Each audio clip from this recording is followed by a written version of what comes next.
Mbote Nusiemi Bena Kongo Bena Nzambi. Welcome to another live broadcast. I am Nabi Kefa, and today we're gonna discuss the crossing of the Sea of Reeds. Hallelujah. So invite some people to join us. Like and subscribe, of course. And how you are doing today. Let your presence know in the chat. Let me know how you are as we enter into our broadcast. And it's an interesting topic, as always. Interesting topic to discuss and to look into. And I will share a bit from our tradition, as Mukongo. As I'm from the Bakongo people, I am a Mukongo. So I will share a bit from our tradition. And of course, we're going to look into scripture. And we're going to do some, some digging. Yes, are you all excited? So let me know that you're watching. Let me know that you're here. Mbote to everyone. Invite some people to join us. And I believe that we will have a wonderful time in this broadcast. Hallelujah. Kembo na tatanzambi yamazulu kinfumu kiakuyisa. All glory and honor to Nzambi Ampungu Tulendo, the great I am, Nzambi Ampungu, the God of our ancestors. Be all the praise. Ingeta. So some of you are getting the notification late or not at all. There's nothing I can do about it. It's YouTube, It's YouTube playing games. But invite some people to join us. So I will wait for a little bit. Let more people come. Let them know that we are live. And we are discussing the crossing of the Sea of Reeds. Hallelujah. Kembo. Kembo. Lokumu na tatanzambi ya mazulu. Nzambi abankulu.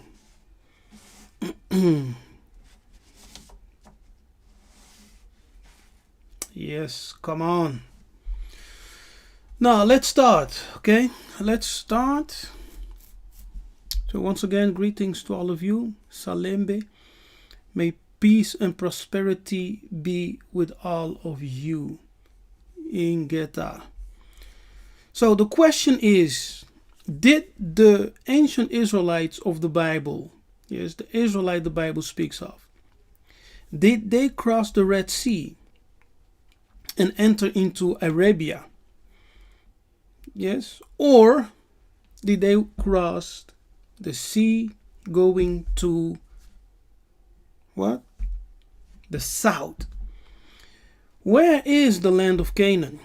Is the land of Canaan right there, where the Kadiampemba, usurpers of identity, are telling everyone, where the Christian theologians, Christian doctrine, the Christian maps are telling you where it is located?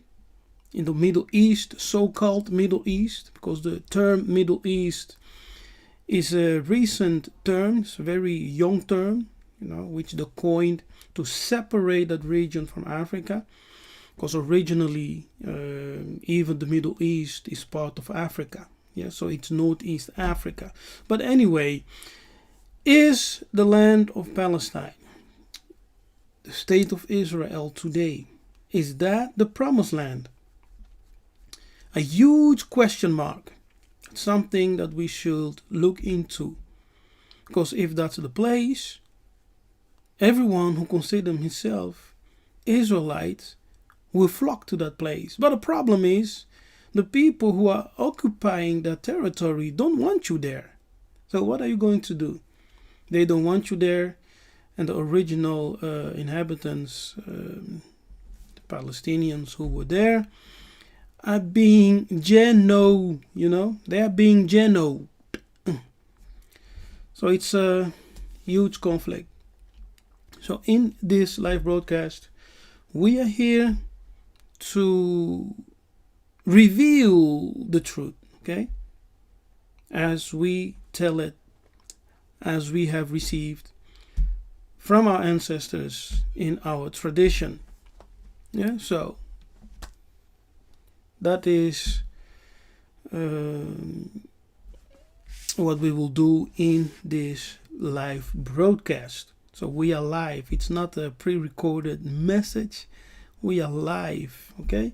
So tell some people to join us, invite them. Let's come in. If you're new to the channel, don't forget to subscribe. And of course, like and share. So, Bandeko, before we start, remember, I'm going to Angola with my organization, okay? And you can join me. I'm inviting you to join me. October, that's next month, right? October 21 until the 31 of October. It will be an amazing time. We will, of course, explore Angola. We will show you around. You'll be able to meet me, to interact with me for 10 days. And if you have a lot of questions, of course, you can also ask me your questions when we meet each other there in Angola. Yes, we will relax, we will have fun. You will get to know the ambiance of Angola. And we also have investment opportunities. So we'll be looking into land. And if you're interested in real estate, that's also possible. We are working on our diaspora community. So we are inviting you to be part of it, okay? Let's put our money together. Let's practice collective, investment, collective investment. Because as an individual, you can do something, but when you come together as a group, there's no limit. There's a lot of things that you can get done. So I'm inviting you to join me, my organization, Angola Investment Group, as we are building a diaspora community in Angola. It's a gated community. We still have plots available. Make sure that you are part of it. We are preparing for the change that is coming into the world. Yes, we are seeing the West, according to the prophecy of Simon Kimbangu, the West will decline and it will become very poor, according to the prophecy of Simon Kimbangu. And as I have received myself from the Spirit of the Most High, the world is changing. Okay, the world is changing and we need to prepare. That's why I created Angola Investment Group to help the diaspora prepare, to invest with me in the diaspora community, to have your plot within the gated community that we are building. Yeah, so make sure to be part of it. You can email me at angolainvestmentgroup@gmail.com. Same email that you see here at the bottom of the flyer. Ingeta, thank you, Matondo. So greetings to all of you. Mafanikio, greetings to you, Lord Iverson, Mbote Ndeko, Mpangi, and a Healing Hub, Ingeta. So let me know in the chat that you're here, that you're watching, and let's go. Now, before we really go into our topic, I found this to be very interesting. So I want to start with sharing this one over here. It is from a website that's all about Jewish learning. Yes, and it says the following. If you want to look it up for yourself, you can go to sepharia.org and type this in. Yes, Perkei de Rabbi Eliezer 24. And you can read it for yourself.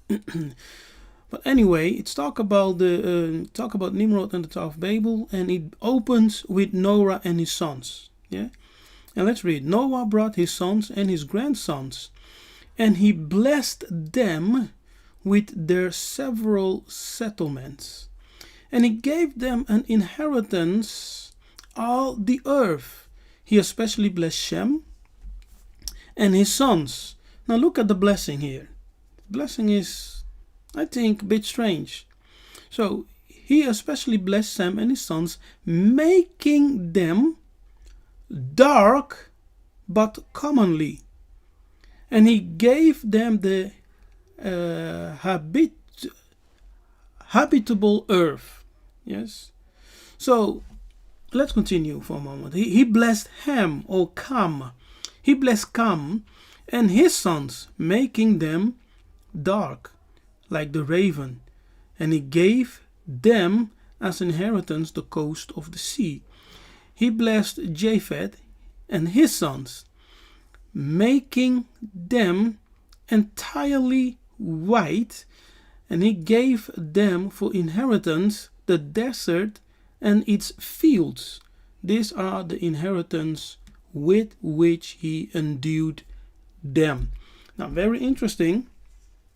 Here, what I have noticed is the following. What I found a bit, strange. Because in this blessing, we are told that as Noah was blessing his children, right? Because he is the one performing the blessing. He was blessing his children and grandchildren. And so he's the one performing the blessing. Lufemba.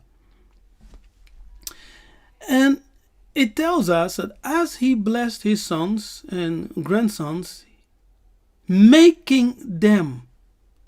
How is the blessing of Noah making his sons and grandsons black and commonly, and dark like the raven, and entirely white? Oh, strange, right? So what color were there initially? Or what is the correct understanding of what they're saying here? Because to make someone tells me that that person was not what he was before, right? If you can follow what I'm saying as I'm trying to explain my thoughts. So he said, and making them. So they were not before, so he was making them, right? They weren't that before, but he was making them dark through his blessing. Now, you know what I think? Black in ancient times was always considered the color of God and the deities and the angels. And I can show you that the angels in the Bible are brown or even dark, as Christ in the book of Revelation is described as, black and with hairy hair as wool and things like that. But anyway, it's a strange blessing, because when I bless my children, they don't become dark and but commonly they also don't become dark like the ravens, and they definitely not become entirely white. So it's a strange blessing, but what it tells us anyway is that Shem and Ham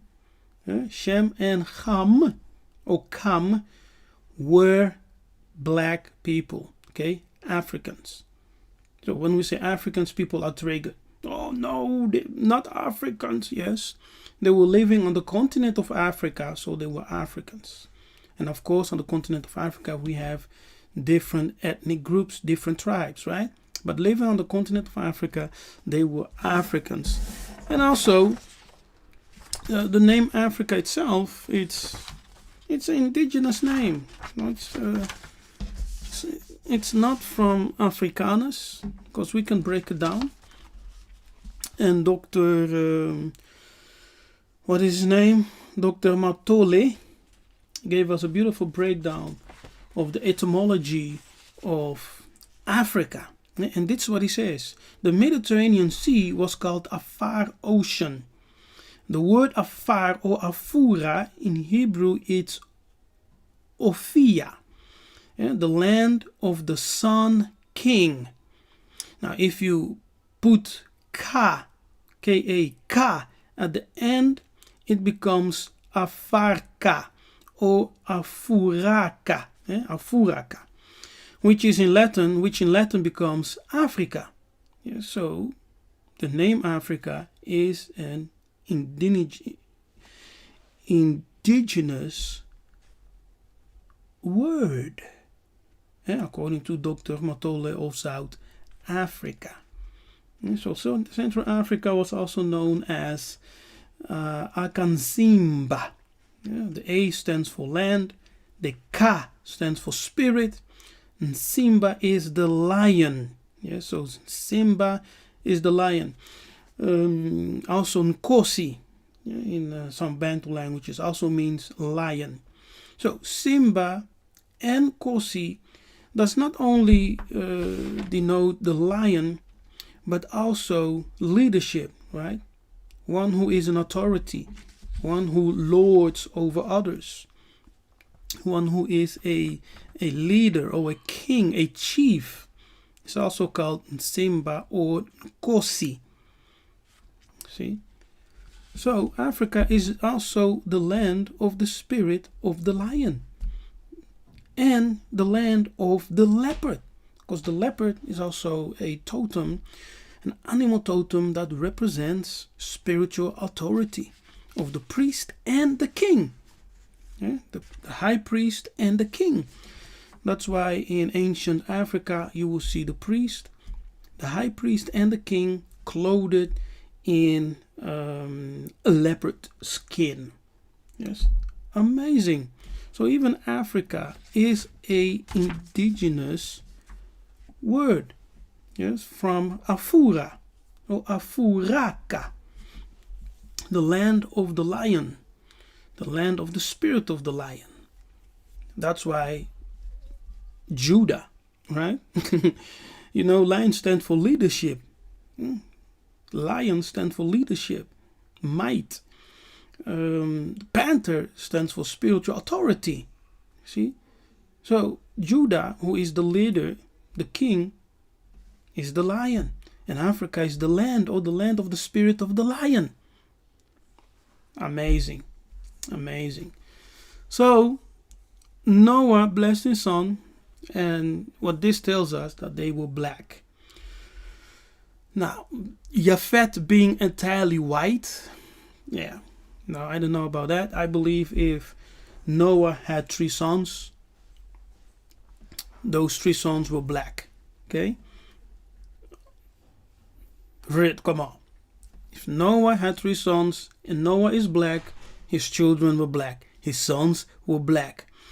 That's according to the Kongo tradition, because the Kongo tradition says that the Mundele came as a genetic accident, or some say mutation, others say engineering. By mixing, okay, the Mundele was born with a never mind. Okay, let's go into our topic. Hope I got you excited. So today's topic is we're gonna look into the crossing of the sea. Yes, not the Red Sea, but let's start here. Well, what shall I do? Shall I first talk about our tradition? Yes, let's start. Before I read this first, allow me to say this.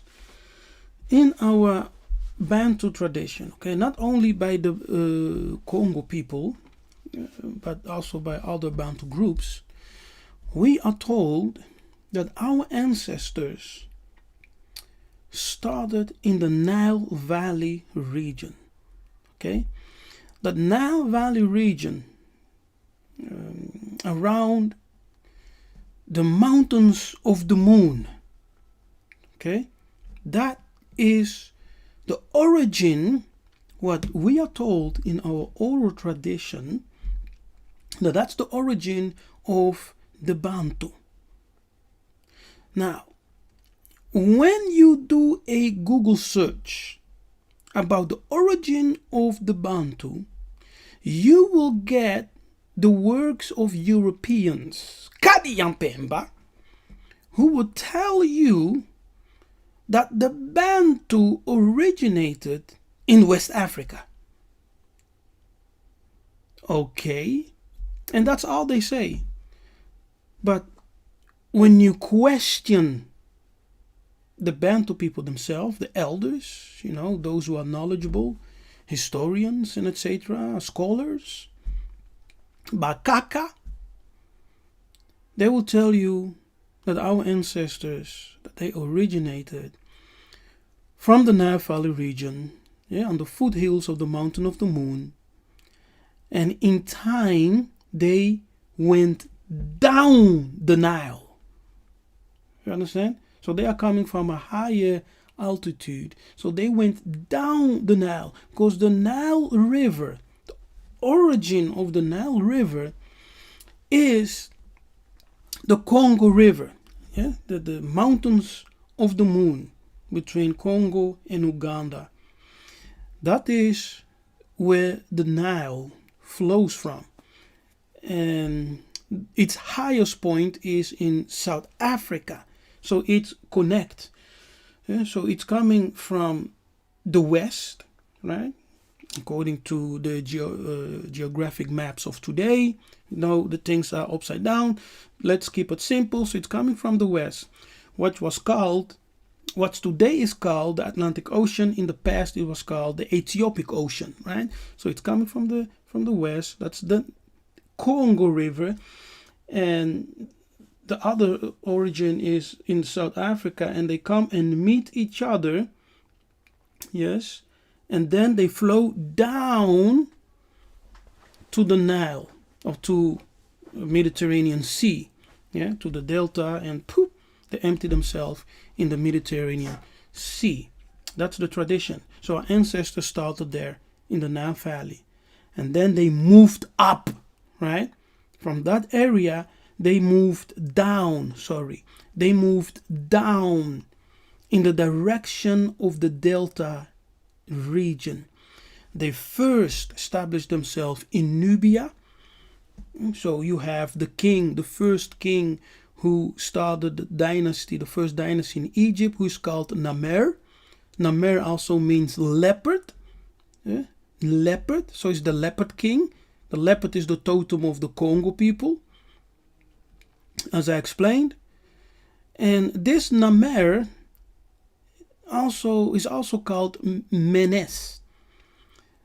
The S being silent, so you will have to pronounce it as Mene. Mene, when you have the consonants MN, will give you the Bantu Mene, Mwene, Mwana. Mwene is a title for kings. It means the one who is in the position as chief king, and who's actually a mediator between God and the people. So he's a mediator between the God and the people. That's the title Mwene, like Mwene Kongo, Mwene Motapa.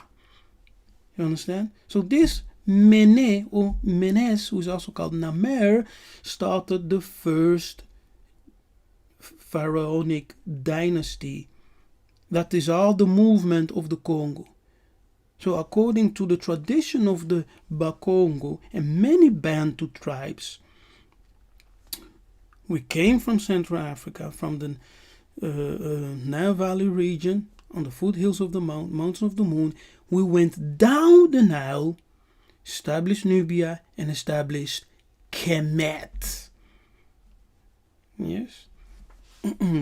And that's the introduction. I will go more into it later, as I will give you the words of a Congo chief who was called Nzambi. He died. He was the founder of Bunda dia Congo in Congo DRC. But he died, I think, beginning this year somewhere. He was a spiritual leader, very insightful, with a lot of courage.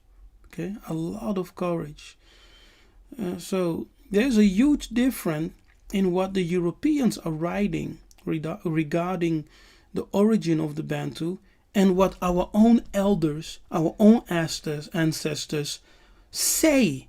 Yeah? So our oral tradition is completely different than what the Europeans are writing and maintaining up to today. Okay?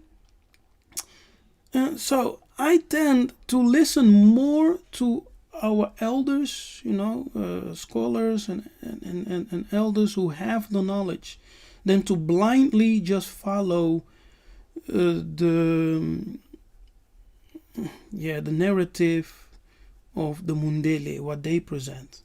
Okay, so you can agree or disagree, but it is what it is. It is the information that I have.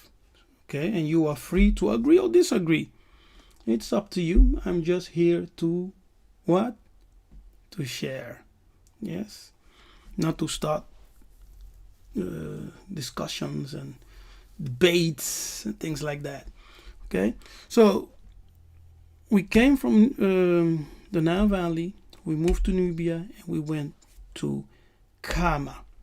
That's according to Nzambi in the Bantu tradition, and many others will say the same.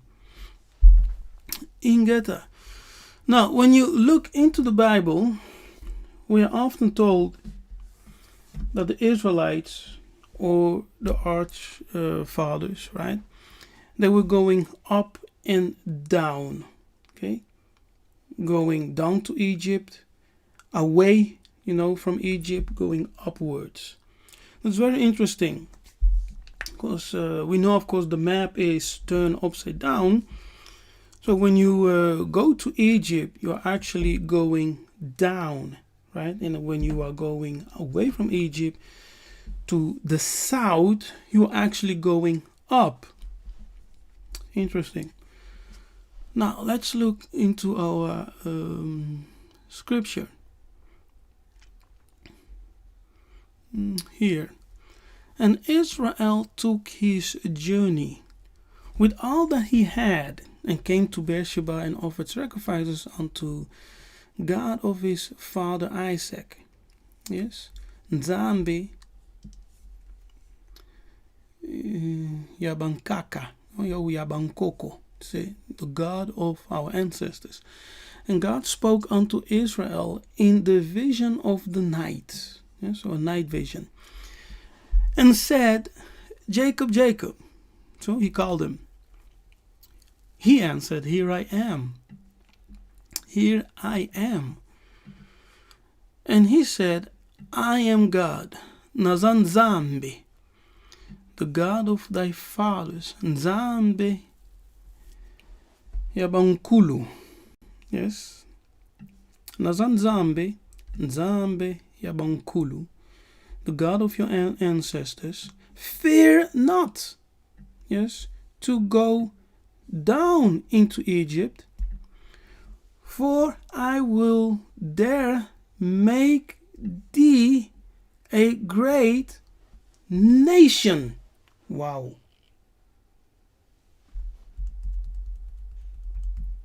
I will make thee a great nation. Where? In Egypt.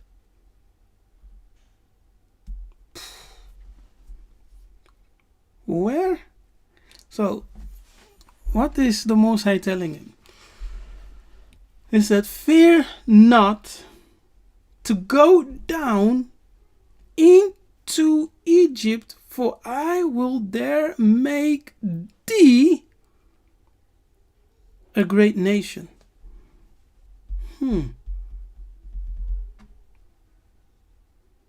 Interesting, eh? I will go down with thee. Yeah, so he's, assuring him, don't worry, I will go down into Egypt, right? Going down the Nile. You're coming from a higher altitude, and you are going down the Nile, right? Into Egypt. That's exactly the story of our tradition. When our ancestors said they went down the Nile into Egypt. Incredible. And I will also surely bring thee up again. Wow. You see that? So first he's going down into Egypt, right? And then he will go up again. That's to say that he will return into the southern region where he came from. That southern region is what? Central Africa. Central Africa. So, that's the region he came from. This is the Bantu eternal migration stories, right? Because we were going up and down.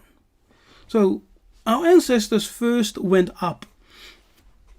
Sorry, they first went down. Sometimes confusing. Eh? They first went down and then they went up. Let's say they returned to the south. They returned to Central Africa. And Joseph shall put his hand upon your eyes. That's just to say that he will die in the presence of Joseph. Ingeta. So Jacob found courage, right?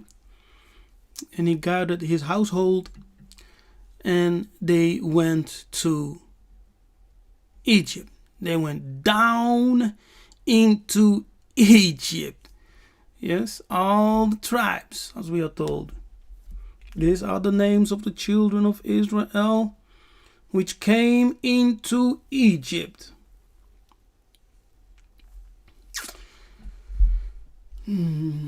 So, and the children of Israel were fruitful and increased abundantly and multiplied. Okay, remember, he was told what? I will make thee a great nation, right? Fear not to go down the Nile into Egypt, for I will make thee a great nation. Where? In Egypt. Yeah. So, in Egypt, they became a great nation. The Bantu people also multiply in that region. They became a great people. The story is the same. It's exactly the same. Now, there arose, 1:7, Exodus 1:7, and the children of Israel were fruitful and increased abundantly and multiplied and waxed exceedingly mighty. Yes, they waxed exceedingly what? Mighty. With power. Power, mighty, that's military force, right? They became a strong military force. Hey, do you hear me? Bozoyoka. They became a strong military force. Power. In Egypt, Kama. Yes, in Mizraim. In Kama. Now there arose, verse 8, now there arose up a new king over Egypt, which knew not Joseph. Now, I believe that it's invaders who came in who had no knowledge of Joseph, right? No knowledge means they had no emotional attachment with Joseph. They had no connection whatsoever with Joseph. Yeah, so it's a change of regime. Maybe a force from outside that came and took over. And he, this new Pharaoh, said unto his people, oh God, one moment.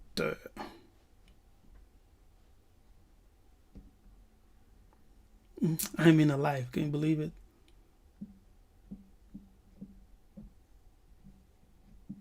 And someone is calling me. Yeah. Okay, and this Pharaoh said unto his people, behold, the people of the children of Israel are more and mightier, okay, than we. This denotes their military strength, okay. It denotes their military strength.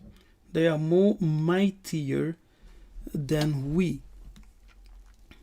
Now pay attention here.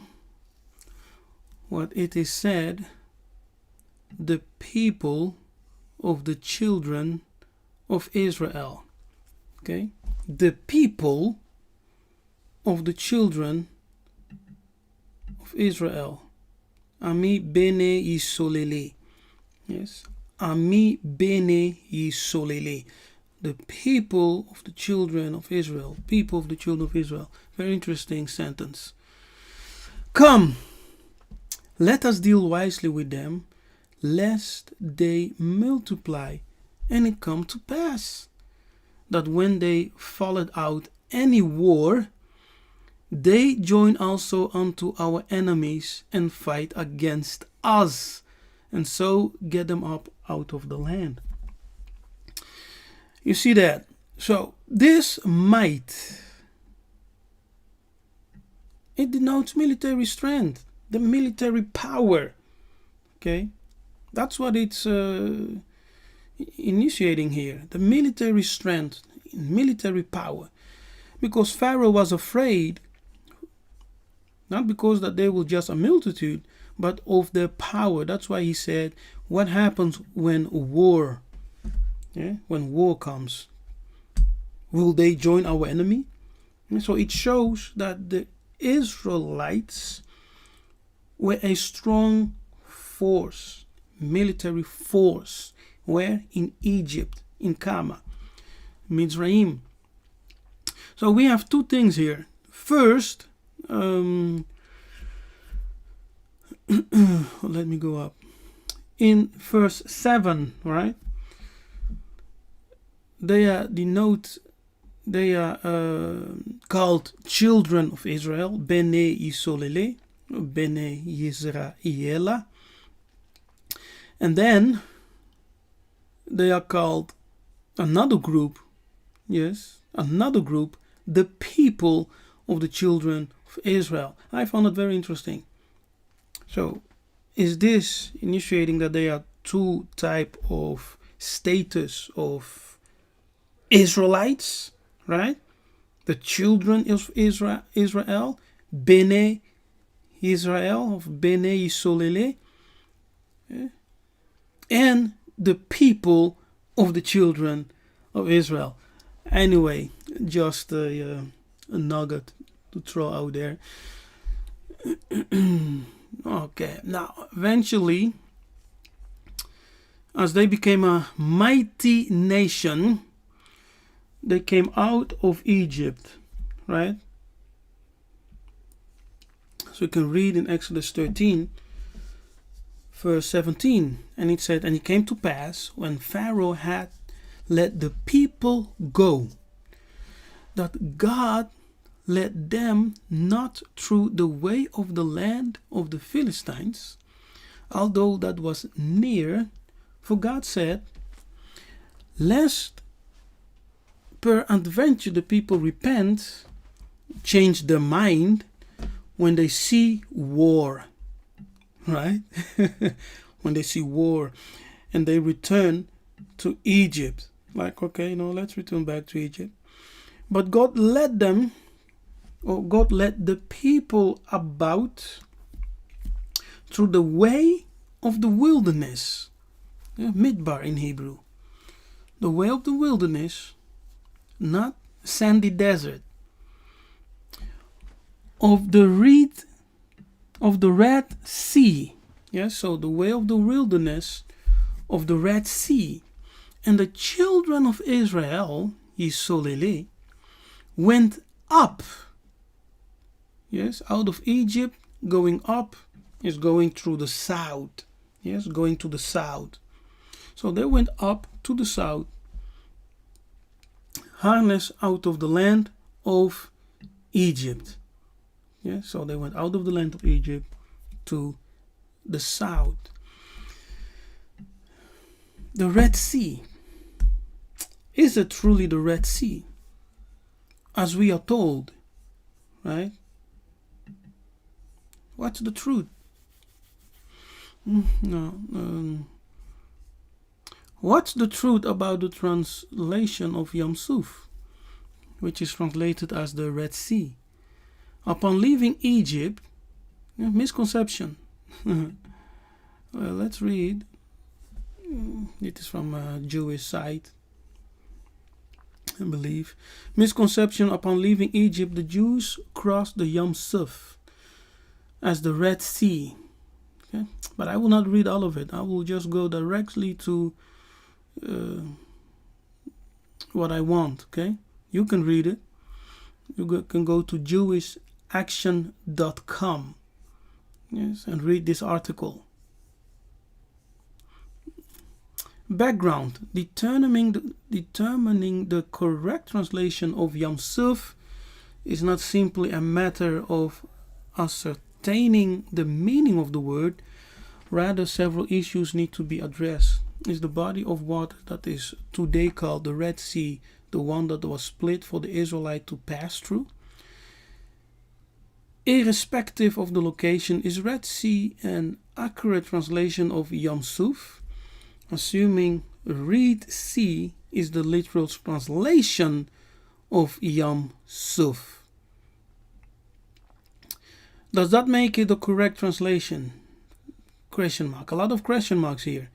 Every one of these separate but interdependent questions need to be looked at, although not every question has a complete and satisfactory answer.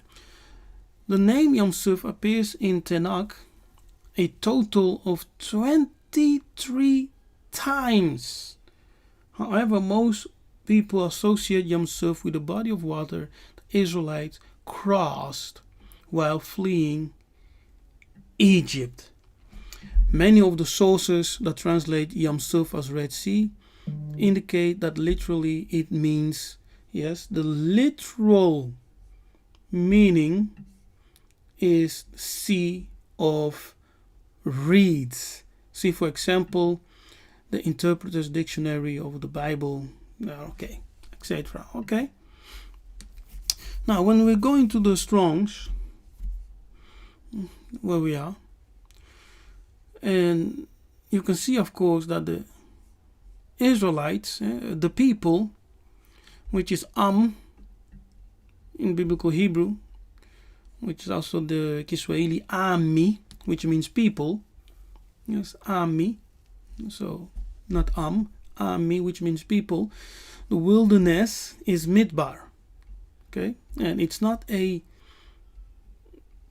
sandy desert. What's going on?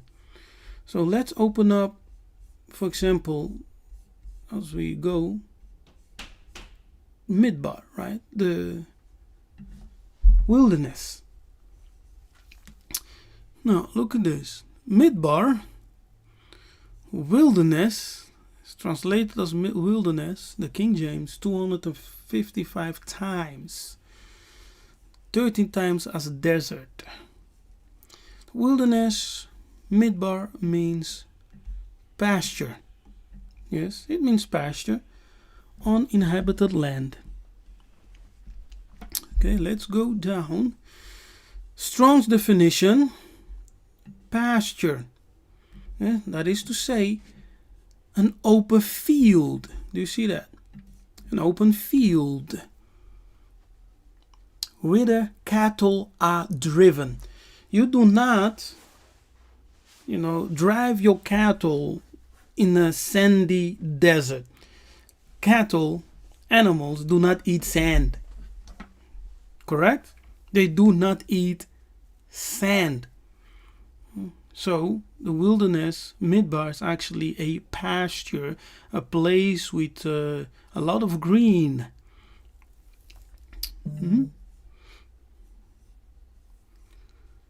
Gesenius Hebrew called the lexicon midbar.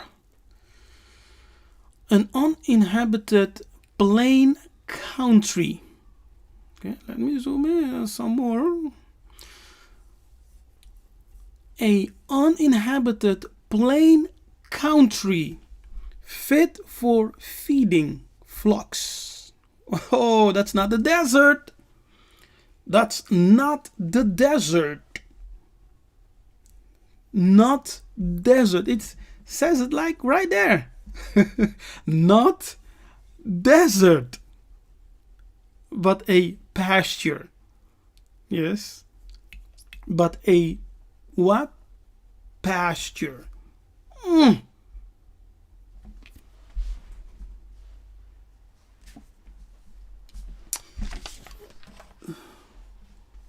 Yes, but a pasture. Pasture. The pasture of the wilderness put forth green grass. Yes, green grass. It's not talking about a dry land. Beloved people, it's not talking about dry land. So when you Google pasture, that's what you get. That's a pasture, right? Green open field, uninhabited. It's a open field, uninhabited.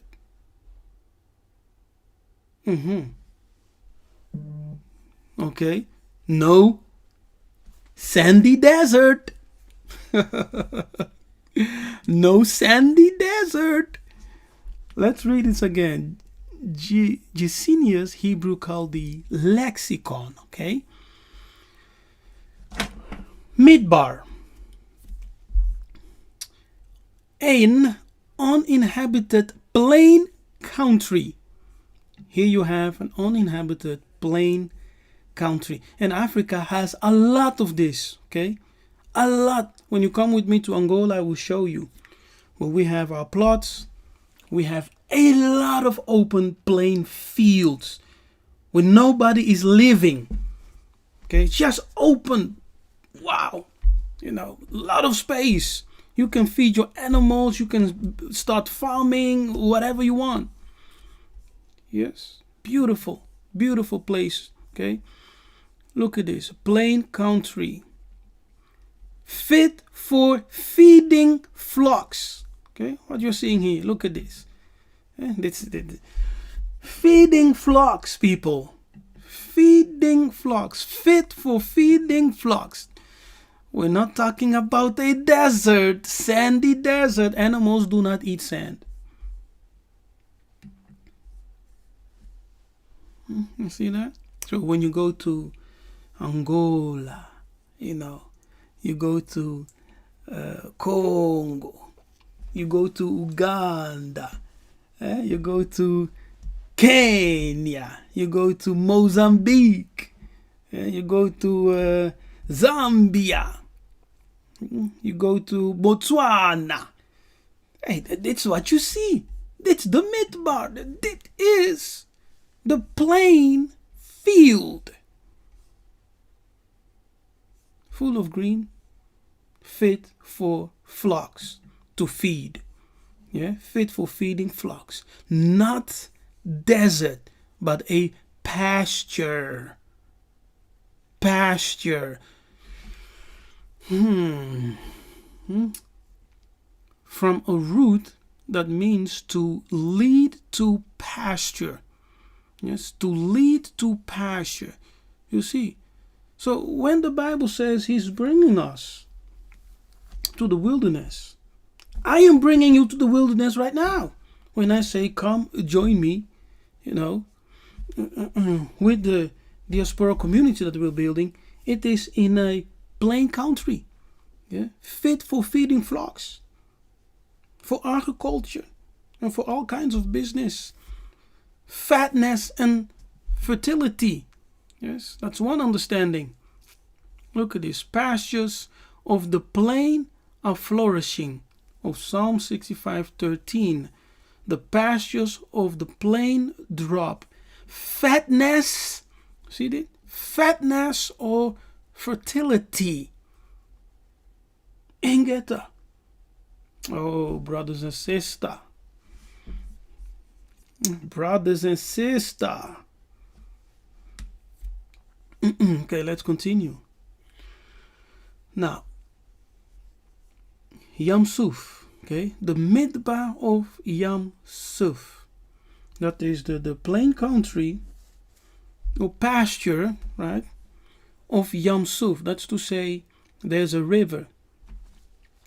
A river that is denoted as Yom Suf. Yom Suf. Now, when we look at Yom Suf, Yom represents sea.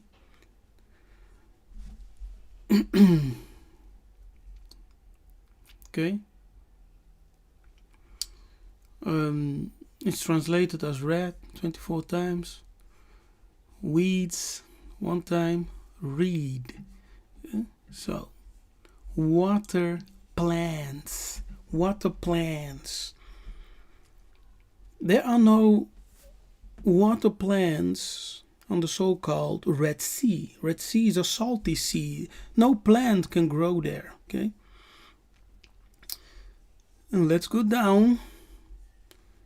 Strong's definition. Suf. Yes. Of Egyptian origin. Suf.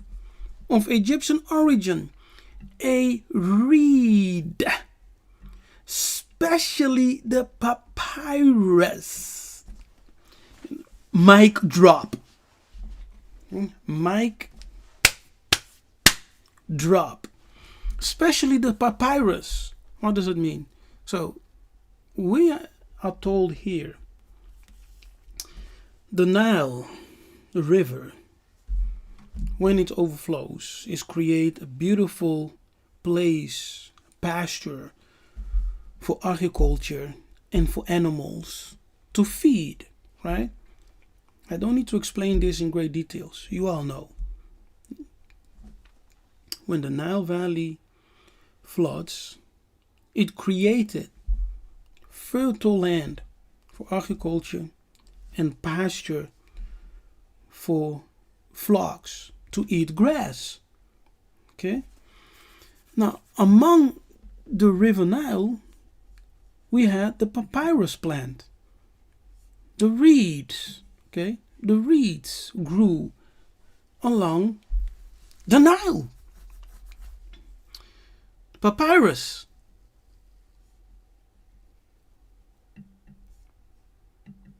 These are the papyrus plants which grow in the Nile and around the Nile River.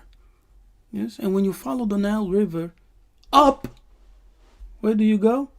Into the south. Into the south. See Cyperus papyrus, better known by the common names papyrus, papyrus sedge, papyrus reed, etc., or Nile grass, right? Or Nile grass.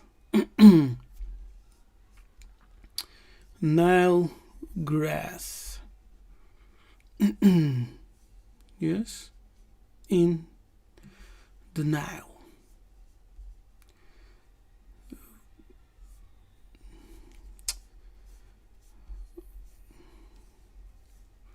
The etymology is not known. and it cannot be derived from the verb. Okay, that's why they say, let's go up. Yeah, here, root, probably Egyptian, because they don't have origin, etymology, so it's Egyptian word. Yes, suf. So suf meaning reed of the Nile, which is the papyrus. Was there something else I want to show? Here. See this. It is a tender herbaceous, I don't know if I pronounced that right, perennial native to Africa. Yes, that's it. So we have the papyrus over there. Now, according to the story of our ancestors, crossing the sea, it's not alluding to the Red Sea. Our ancestors did not cross the Red Sea, but they crossed as they were returning to the south part, the central part of Africa, going south, returning to the sacred land of the ancestors, right? The land of origin. They crossed a huge river. That river, today we can say, call it the Nile River. They crossed the Nile River. And I will tell you the story according to Ntotila, chief and spiritual leader, who is the founder of Bena Kongo, spiritual and political movement in DRC. Let me go up. Okay, so they crossed the Sea of Reeds. Okay, the Sea of Reeds. The Most High brought them to a huge open space, and then they eventually crossed the Red Sea. No, the Sea of Reeds. Yes, and they went out of the land of Egypt. That's the story. Okay. Now, let me go to Ntotila. Now, this is what Ntotila wrote down. Okay. Because I have his book. It's in yes, here. So Ntotila from Bena Kongo, he said,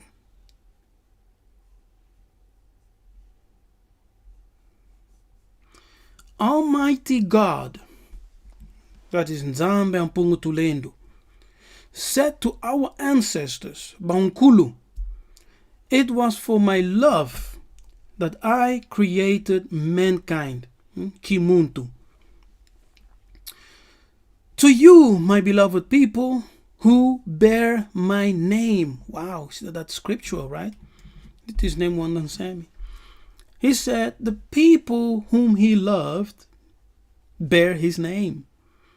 Okay? So Almighty God, Nzambi Ampungu, said to our ancestors, Nkunkulu, it was for my love that I created mankind. To you, my beloved people, who bear my name. To invoke my love, he said to call him Ne Kongo Kalunga. Ne Kongo Kalunga. He is also called Ne Bumba Wambumba Zulu and Toto, the great creator of heaven and earth. And our ancestors also call him Ne Mpungu Tulendo, the all-powerful one. Therefore, the name of Congo is of celestial origin And the Kikongo language is the language of God. So the Bantu language, Paleo Kikongo, which is the true ancient Hebrew, is the language of God, the language of heaven, the language of creation. The moment of truth has come to the world to reveal who we are and what our ancestors believed. So we are living in the era of truth, in the era of revelation. Yeah, so Nzambi, the spiritual leader of Bantu Dia Kongo, he says that in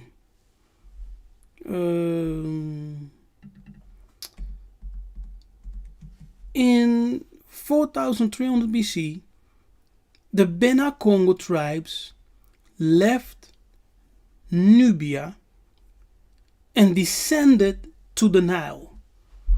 The tall blacks got together and decided to found a country that they called Ekipata, which is now today Egypt, or Kama.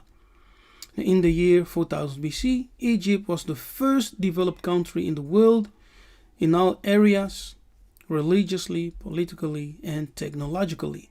And all the nations of the world came to Egypt to learn wisdom and seek food.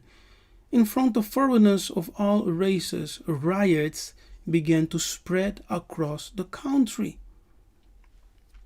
And and the things that Nzambi says, for some it will make sense, for some it will not.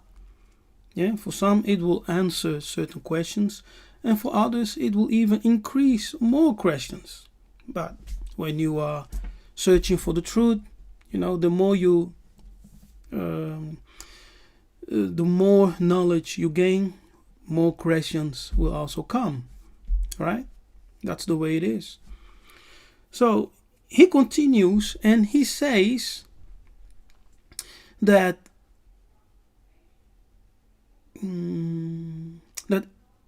Pharaoh Kenatu, who is known as Akhenaten, emerged and began to fight against the disorders. And after Kenatu's death, disorder continued in Egypt. Yeah, it continued.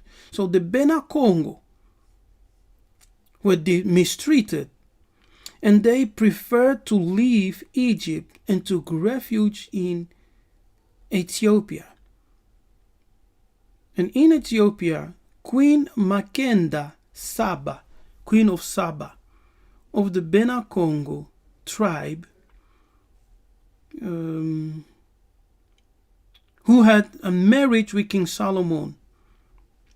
And this marriage encouraged the migration of many Bena Kongo to follow the route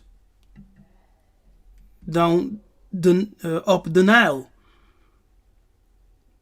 After that, the angel of the Lord appeared to the Zulu prophet Bemba. As you know, I'm also translating, as I'm reading, I'm translating, okay? That's why it's going like that. So the angel of the Lord, Nzambi Ampungu, appeared to the Zulu prophet Bemba and entrusted him with the mission of being the ruler of Bena Kongo. Under the leadership of the Zulu prophet Bemba, the Bena Kongo left Nubia for a land they called Dizimba, meaning sanctuary, which is now today Zimbabwe. You understand? So we crossed the river of reeds, right, which is the Nile. We crossed the Nile River as a people, and as we were going, according to Nzambi, more Bantu groups who were coming also from the North region were joining us. Okay, as we were going, more Bantu groups were joining us, and we went together up the Nile. And when we crossed the Sea of Reeds, we stopped in Nubia, which he called Ethiopia, and then we went further into the south. Yes, or we went to the south and crossed, I'm not sure, but during that time we crossed the Sea of Reeds, and we arrived in a place which our ancestors called Dizimba, designated as the first sanctuary. And there, at that location called Dizimba, which today is Zimbabwe, we built huge structures. Yes, huge structures. And some say we also had a temple over there in Zimbabwe, on this place called Dizimba. Now, after the death of the prophet Bemba Zulu, the angel of the Lord consecrated the prophet Isanusi, who became the leader of the Bena Kongo. And the Bena Kongo are actually all the Bantu tribes together. Okay, all the Bantu tribes together are the Bena Kongo. So it's not just the Bakongo people, of northern part of Angola. The Bena Kongo, in the mind of our ancestors, is actually all the Bantu tribes together. All right. For example, the Zulu, according to Zulu ancestral belief, the first Zulu patriarch was the son of a Nguni chief who lived in the Congo basin in Central Africa. Yes, who lived among the Congo people. That's why among the Zulu and Shona, they will tell you, that they came from Congo. They came from Congo, from a place which also called Kola, Angola, which is today's Angola. Okay, they will tell you. So don't just follow the narrative and stories of the Mundele, of the Caucasians. Listen to your elders. Listen to the oral traditions of your fathers, of your ancestors. You will learn something from that. Because the Mundele are just there to, to deceive and to tell lies. But why would your father lie to you?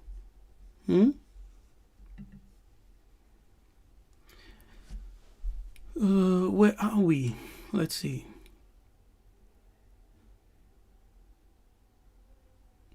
Now, I don't know. Where are we? Oh, yes, of course. So we entered into Zimbabwe, right? By the Zulu prophet named Bemba. We entered Zimbabwe. Our ancestors established Dizimba, which means sanctuary. Zimbabwe was also a land of giants. So when we entered Zimbabwe, we started to fight giants. Okay, and it is in the Bantu story, and I have done a study on giants. I think it's on my Patreon page. I discuss the giants also in Congo tradition. I think it's a video on my Patreon page. I don't believe that it's on YouTube. So from Zimbabwe on, we started to fight against giants. Not mythological giants. According to the story of our ancestors, they accounted huge beings who they had to fight. Yes, and they also encountered short people, whom the world called pygmies. Yes, the short people who were living in forest, and in open fields. Pygmies. They were all over Central Africa. And the giants were also all over Central Africa. Talking about the giants, let me show you something. before I continue, what I found, quite interesting, which also may or may not confirm the story of our ancestors. Let me look for it. For some, this may be familiar. For others, maybe not. But anyway, I think it's good to share. So bear with me for a minute as I pull it up, because I did not have it prepared. If I can find it, if I can find it.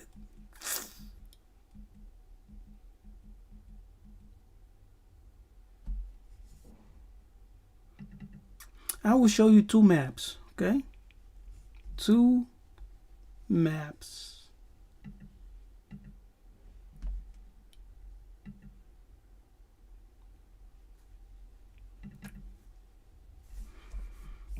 Okay, let me put it on the screen.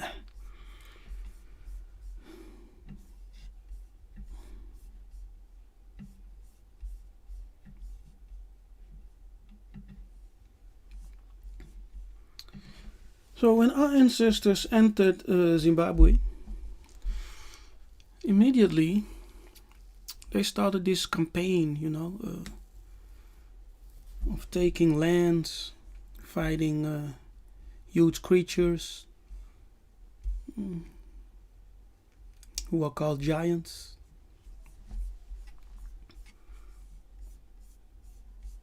Now look at this, for example.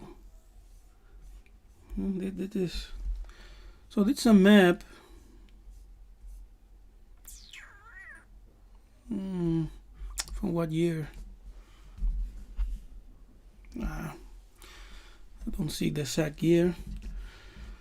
But anyway, look at this map. Look how the Nile runs, right? It goes all the way down into Central Africa, Congo. This here represents the mountain of the moon.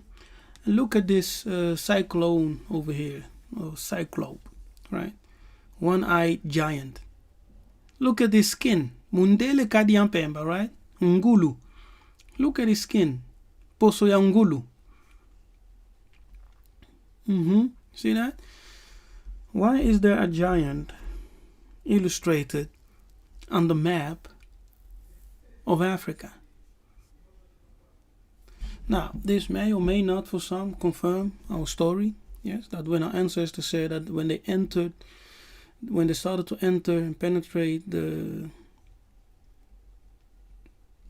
lands,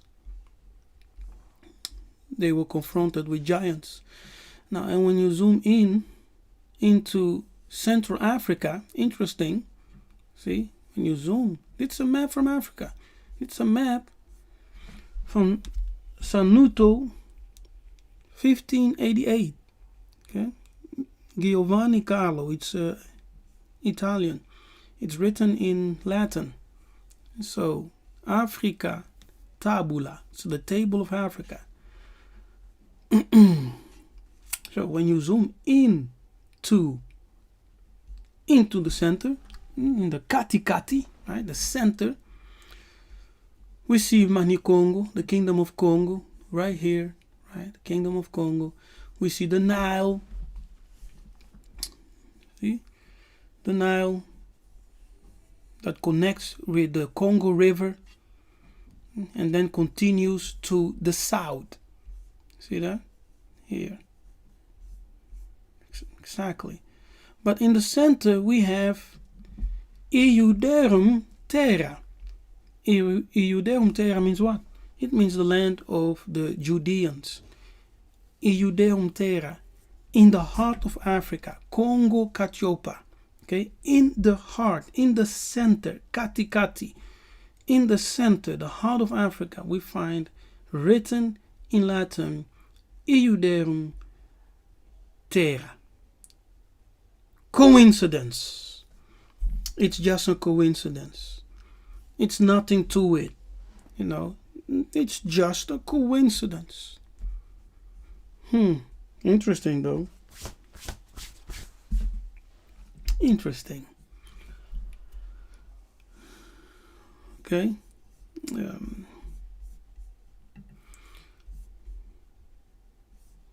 You don't dare. And the giant. White Poso Yangulu Kadiampemba giant sitting right there in Africa. Now let's continue. Let's continue the story.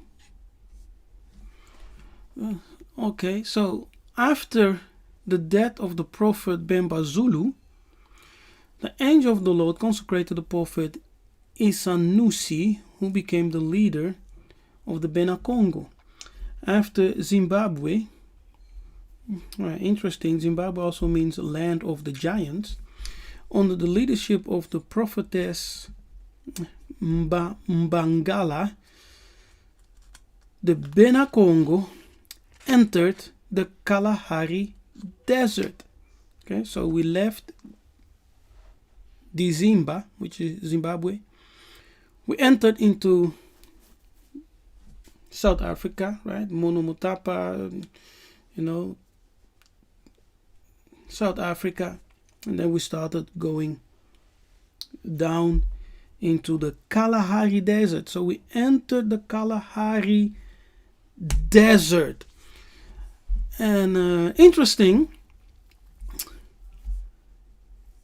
let me open up another tab because I need to share this also. I did not have this prepared, but let me pull it up to share because I know you guys will appreciate this. Okay, you will. Now look at this, Bena Kongo.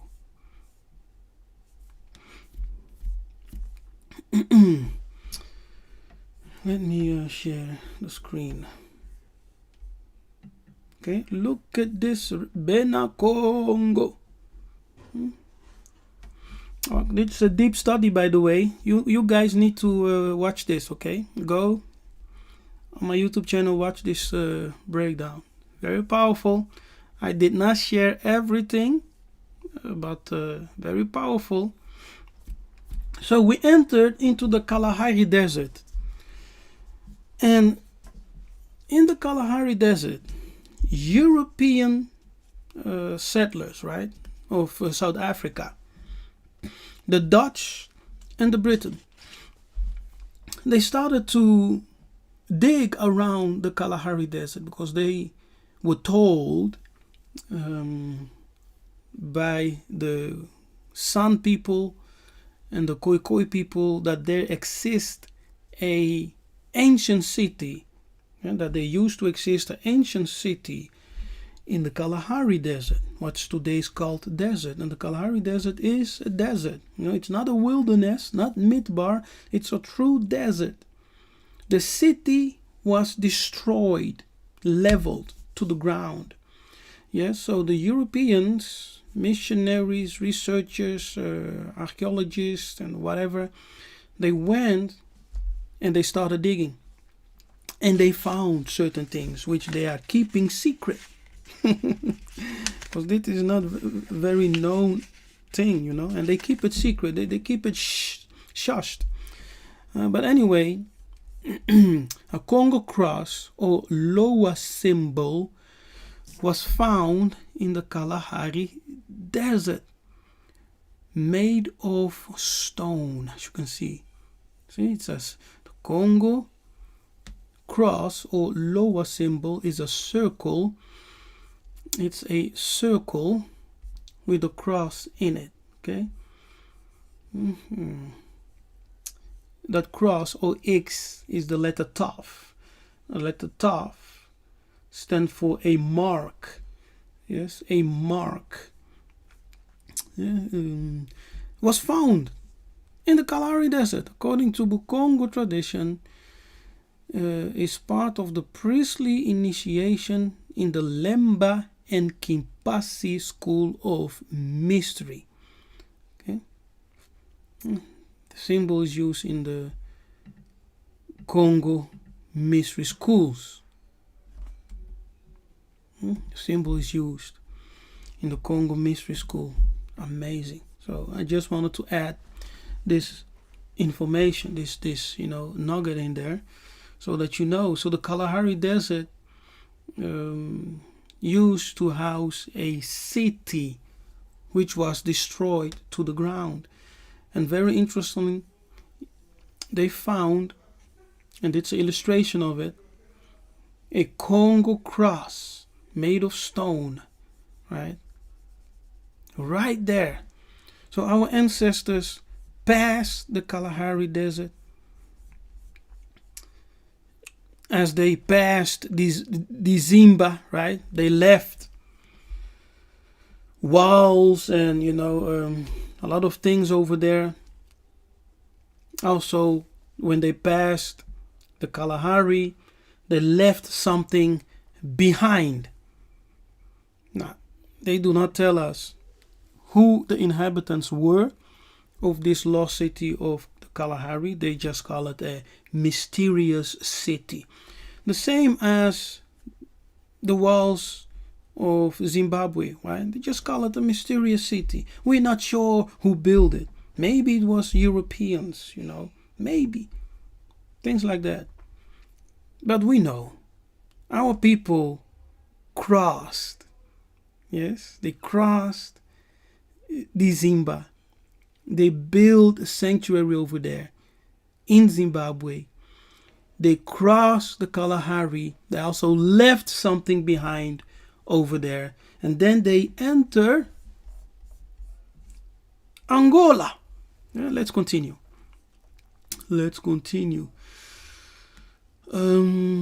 Where are we?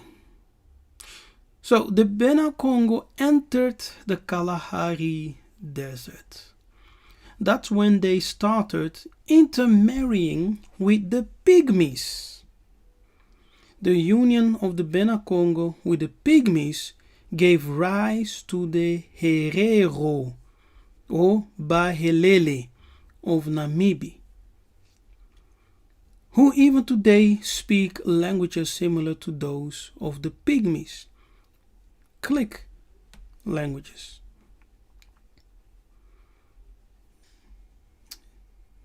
Under the leadership of the prophet Nkunkulu in Kanda, the Bena Kongo managed to take over the lands of Kuandu,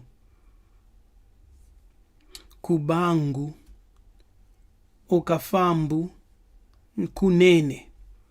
This is the land of Congo Pangala. Yes, Congo Pangala. Under the leadership of the prophet Kodi Puanga, the Bena Kongo managed to take the land of Kuangu, Luangu, and Kuilu, Lulua, and build the Congo dia Kuimba. After the Congo dia Kuimba, the Bena Kongo went to uproot the land of Katanga. Arriving in Katanga, the Bena Kongo married the people of Katanga, the Bakatanga. From this union were born the Balunda and 2 Congo tribes of Katanga. Under the leadership of the prophet Tuti Diatia, the Bena Kongo occupied the land of Nzaza Fumba, the highlands of the Bateke, and built the Congo dia Luangu. Congo dia Luangu. And under the leadership of the prophet Nimi Alukeni, the Bena Kongo occupied the lands of Kwanza and built the city of Mbanza Kongo on Congo ntotila.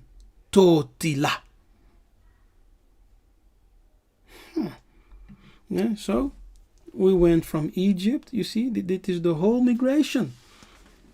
According to the Bakongo people, told by Nsemi. Our people first from the Nile Valley went up, as we are told in the story of Abraham. Our people from the Nile Valley, they went down the Nile Valley, yes, down into Egypt, down into Egypt. They became a great people over there, yeah, spiritually, scientifically, politically, militarily. They became a strong people. Then they left. Yes, according to Nsemi, there was a lot of disorder, chaotic situations. So the Bena Kongo were mistreated, yeah, abused. So they left and started to go up the Nile, going back. They crossed the Sea of Reeds, not the Red Sea. The Sea of Reeds, they crossed it. They came into a place they called Dizimba. They built a sanctuary. They continued south. They left it, they left it. Now, why did they leave? Why did they leave? Another story tells us the reason they left Dizimba, yeah, the first sanctuary, Dizimba, also called Congo di Antuku, yes, the original Congo sanctuary from when they left Egypt. Yes. So why were they scattered from that place, Dizimba? Why? We are told that the Bena Kongo, the Israelites, the Bena Kongo, they had an object which they called Sengele Mbeli. Yeah, Sengele Mbeli. It was a very special object, spiritual object, that was providing them with wisdom, scientific knowledge, and power, and things like that. It was a very mysterious object. I tried to, get more answers from elders, but no one was really able to tell me more. They just said it was a special object which we lost, and in consequence of losing it, we dispersed from that place. Yes, and we continue the migration. And that's why we left Zimba or Dizimba and continued migration, entering into the south and then going down again. We came into the Kalahari Desert. We left some structures over there and entered into Angola. You see, and during all this migration, we were waging wars, fighting, right, the pygmies, fighting the San people, the Khoikhoi, displacing them, fighting giants, yeah, as we were moving around the continent. And then we started to establishing empires. The first one being Congo di Ampangala. Yes. And the last one, Congo di Ntotila. And it was the empire which the Portuguese encountered when they came to Banza Congo in 1448 or something. Yes. When they countered Banza Congo, the Portuguese were amazed, and they knew who we are, because they did not encounter poor people.